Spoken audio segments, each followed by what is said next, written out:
Kedua kubu yang berseteru di DPR berbeda tafsir mengenai tata tertib, tata cara pengambilan keputusan.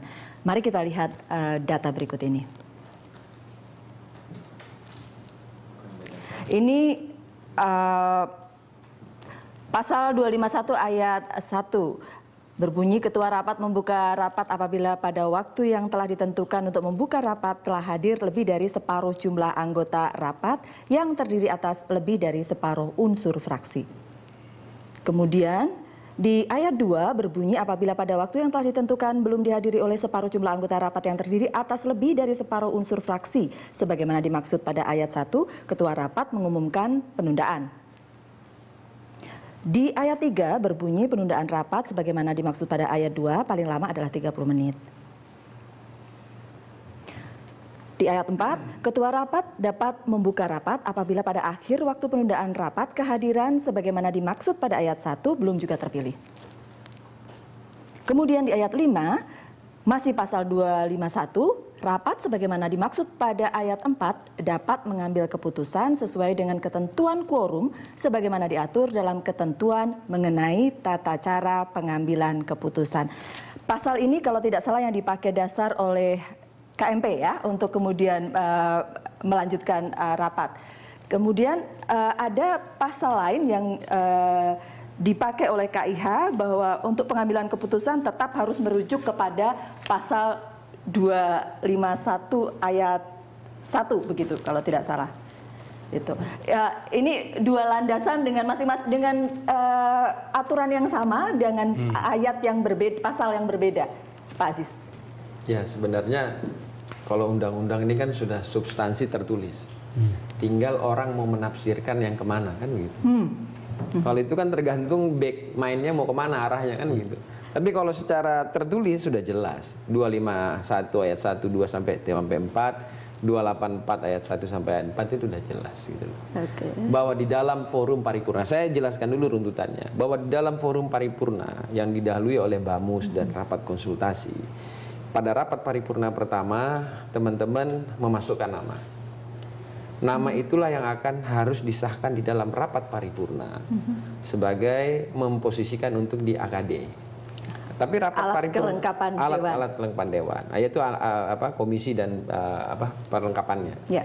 Bahwa di dalam paripurna yang pertama teman-teman dari Golkar, dari Gerindra udah memasukkan nama.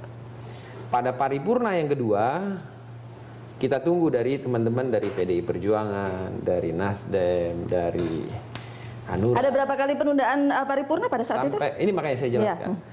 Pada paripurna yang kedua juga belum menyerahkan nama. Paripurna yang ketiga juga tidak menyerahkan nama. Paripurna yang keempat juga tidak menyerahkan nama. Sehingga pada saat paripurna keempat itu diambil keputusan bahwa yang menyerahkan nama sampai dengan paripurna keempat yang ketunda itu, maka itulah dianggap sebagai quorum dalam paripurna. Disitulah kemudian rame sampai meja terbalik segala ya. Kemudian kita lanjut dengan pembentukan AKD. Tadi kan disampaikan oleh Pak Arief Wibowo di dalam konferensi pers itu kan sebenarnya yang tadi saya sampaikan temptation itu sebenarnya adalah mosi tidak percaya, bukan membuat tandingan, tapi bergulir kan? Mosi tidak percaya. Ya. Jadi dia melebar. Mosi tidak percaya landasannya adalah perbedaan tentang bukan perbedaan penafsiran. Penafsirannya sama, cuma mereka khawatir bahwa kalau memasukkan nama, kalau nanti musyawarah tidak tercapai akan terjadi voting, itu aja. Bang Don. Saya kira kita tunggu jawaban Prof. Bakri Ali tentang itu karena kedua-duanya sengketa. Jangan melihat hitam putih soal penyerahan nama. Sebenarnya proses penyerahan nama itu sampai tertunda beberapa kali, itu di belakang layar itu ada deal-deal, ada satu negosiasi. Koalisi Merah Putih memberikan kepada Koalisi Indonesia Hebat itu berapa kursi. Itu ada deal itu. Dan deal itu dalam satu tahapan sudah hampir clear. Tapi di internal KMB sendiri juga ada hierarki di situ. Dan yang tidak otomatis setuju dengan deal-deal itu. Jadi sebenarnya deal ini yang sangat sedikit diketahui oleh masyarakat, Prof, oleh semua. Sudah deal atau belum? Enggak, sedang dalam proses. Dalam proses. Maka waktu ketika proses deal itu terjadi, itu tahu-tahu dalam semenit gagal lagi. Katakanlah begini, di antara keluarga besar dari Merah Putih itu ada 1-2 pimpinan partai yang sudah setuju. Tidak etis saya sebutkan namanya. Tapi yang lain belum setuju. Karena belum setuju. Jadi oke, kita tunggu lagi. Jadi pemberian nama itu hanya berdasarkan pertimbangan kalau misal sudah proporsional. Sebenarnya Indonesia Hebat itu nggak minta banyak-banyak juga. Dari berapa, dari 65, 46 itu hanya itu 16 yang tadinya sudah mau diberikan. Kemudian yang mau diberikan 6 begitu katanya. Itu pun tidak semua pimpinan, hanya wakil-wakil ketua. Itu deal itu sudah mulai agak matang. Jadi kalau itu sudah oke, sebenarnya nama itu tinggal diserahkan karena udah siap, Bok. Jadi itu salah satu bentuk daripada negosiasi tadi. Tapi akhirnya karena melihatnya itu secara formal saja, diketok palu, dianggap sudah selesai. Jadi artinya negosiasi belum selesai? Belum. Maksud saya itulah yang harus diteruskan sekarang. Ya, Prof, sebetulnya kan ceritanya ini kan menjadi menarik karena ada kasus juga di P3 kan. Jadi pada waktu itu ada satu pasal yang mengatakan paripurna bisa kalau lebih dari separuh. Betul. Lebih dari separuh unsur fraksi. Jadi ada yang menggunakan keanggotaan, ada yang menggunakan fraksi dan dua-duanya kan. Tapi kemudian tiba-tiba P3 itu ada fraksi yang terpecah kan, ada masalah. Betul. Sekarang pengakuan pada fraksi yang sah dan tidak sah kan. Ceritanya kan menjadi lebih ramai lagi sampai kemudian orang tendang-tendang kursi. Tapi saya tidak tertarik pada debat itu sebetulnya. Saya cuma melihat kecenderungan baru di situ, Mas. Apa-apa voting, apa-apa voting. Dan itu bagi saya itu kecenderungan baru. Tidak lagi kita gunakan kata musyawarah untuk mufakat. Jadi ini seolah-olah begini, Mas. Kalau Jokowi bilang kabinet itu adalah kerja. DPR-nya bilang voting. Berantem. Oh gitu. Saya tidak tahu, Mas Bambang. Ya kalau saya malah ya, mohon maaf nih Prof. Saya justru semakin melihat kontrasnya antara pemerintahan Jokowi dengan parlemen. Saya bandingkan ya, Jokowi dia nggak sebagai wali kota ngadepin pedagang-pedagang liar, udah jelas liar, melanggar undang-undang ya, bukan melanggar tata tertib, melanggar undang-undang. Kalau dia mau pakai tibum, pakai polisi, ngusir, sah. Tapi apa yang dia lakukan? Diajak makan siang 54 kali. Terus mereka pindah sendiri pakai upacara. Kalau mau yang lebih baru, kita pergi ke Waduk Pluit. 14.000 orang illegal settler, udah puluhan ribu. Jelas-jelas melanggar hukum. Kalau mau garis hitam putih, pakai tentara yang mereka melanggar hukum, pakai bulldozer. Ini diajak ngomong nggak sampai 3 bulan. Di sana gimana? Semuanya pindah. Apa teman-teman wakil rakyat ini nggak bisa belajar nih dari Pak Jokowi? Bagaimana menyelesaikan masalah? Ada tekanan partai nyusun kabinet.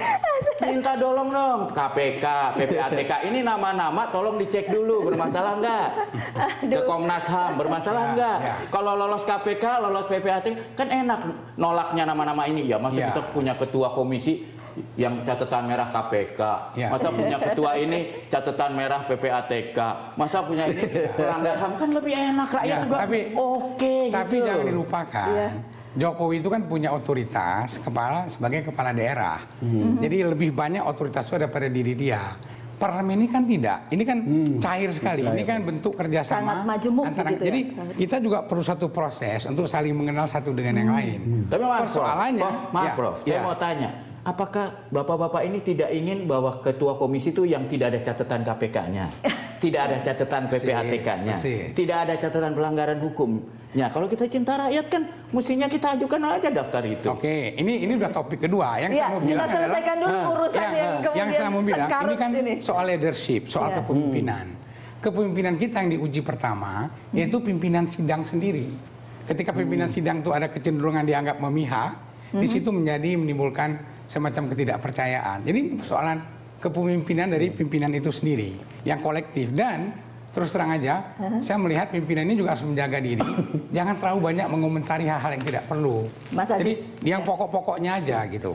Karena apa, kalau dia masuk dalam perdebatan yang demikian, dia menjadi parsial. Jadi dia menjadi hitam putih. Karena itu pimpinan dewan. Bukan pimpinan koalisi. Jadi itu yang mesti dijaga sebenarnya. Ya udah disampaikan Prof. Baktiar Ali ini kan. Dan dari Pak Don Bosco. Jangan sampai masyarakat membandingkan eksekutif dengan legislatif. Ini kan prinsipnya kan awal itu kan ketidakpercayaan kepada unsur pimpinan dewan. Akhirnya menyebar kemana-mana gitu loh. Makanya ini kan harus dituntaskan. Dituntaskannya itu tentu rapat konsultasi pimpinan fraksi dan pimpinan dewan. Forumnya itu. Oke. Tidak ada forum lain. Gitu loh. Persis. Jadi pimpinan-pimpinan fraksi plus pimpinan DPR harus duduk. Dan bicara baik-baik Ya, gitu ya. ya. Jadi ini kan nggak bisa kita melebar kemana-mana. Nanti kalau melebar kemana-mana, bukannya tambah selesai ini masalah, tambah kemana-mana Betul, gitu loh. betul. Gitu. Jangan keluar DPR dulu, selesaikan Jangan, DPR dan ya, selesaikan dalam tim yang ya, kecil dulu. ya. Kita akan kembali sesaat lagi untuk Ya. membahasnya ya.